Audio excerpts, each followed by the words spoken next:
It was 1936 when an article appeared in the Eagle Quill titled, "Eagle Methodist Church Celebrates its 65th Anniversary." From 5:30 p.m. on Saturday, June 27th, to 10 p.m. on Sunday, the Methodist Church at Eagle was a hive of activity and sociability. The anniversary, which had been planned for weeks back, was now being celebrated, and what an anniversary. In the words of the Reverend Dr. R.B. Stansel, the district superintendent, "It is the most unique and one of the most impressive celebrations I've ever attended." He was not alone in that spontaneous expression. At 5:30 p.m. Saturday, the ladies had a wonderful supper ready for all comers, and they came, a big crowd, a jolly crowd, a good crowd. They came from all parts of the state. It was good to hear them greet one another after years of absence. In between the supper and the meeting that followed, scores visited the model church that the pastor had made for the occasion. There it was, complete to the minutest detail: pews, altar, piano, collection plates, furnace, coal bin, nothing was omitted. Admiration was freely and readily expressed. At 8 o'clock, John Earl Baker was introduced as the speaker. It is safe to say that never has a better speech been given in the church than that to which the people listened then. From start to finish, he held his people spellbound. Oratory, interest, and personality were all there, and they appealed wonderfully.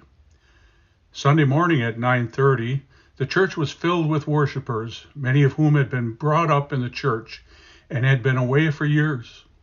The Reverend Dr. Stansel preached a most wonderful sermon, which we all shall not soon forget. In the afternoon, he conducted the 4th quarterly conference, when the business of the church was found to be in a most satisfactory condition. In the evening at 8 o'clock, the church was jammed to the doors. This was the focal point of the celebration.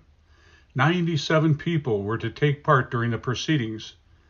After the opening, the pastor introduced to the people 13 new members who were to be received at that time. He gave the incoming talk, which was on building a life.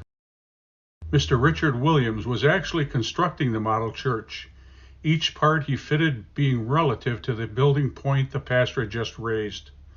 It was a most impressive service.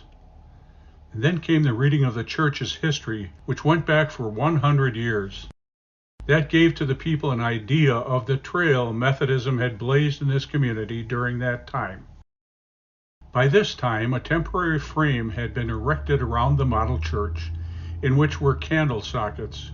As the name of an old dead and gone pioneer was called, so his next of kin living would come to the altar, accompanied by one of each succeeding generation, and place a candle in memory of the one who was represented.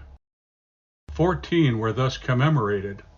And then came the present officers, and lastly the new members, each placing a candle on the building. It presented a wonderful sight at the close. Votes of thanks were given by the pastor to the people, and by the people to the pastor and his wife. People went home expressing their delight at being able to attend, and that which they had witnessed by attending.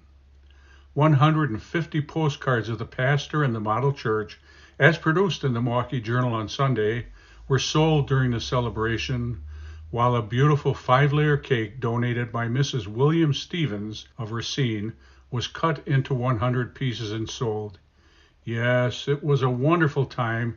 The people who were there will long remember it.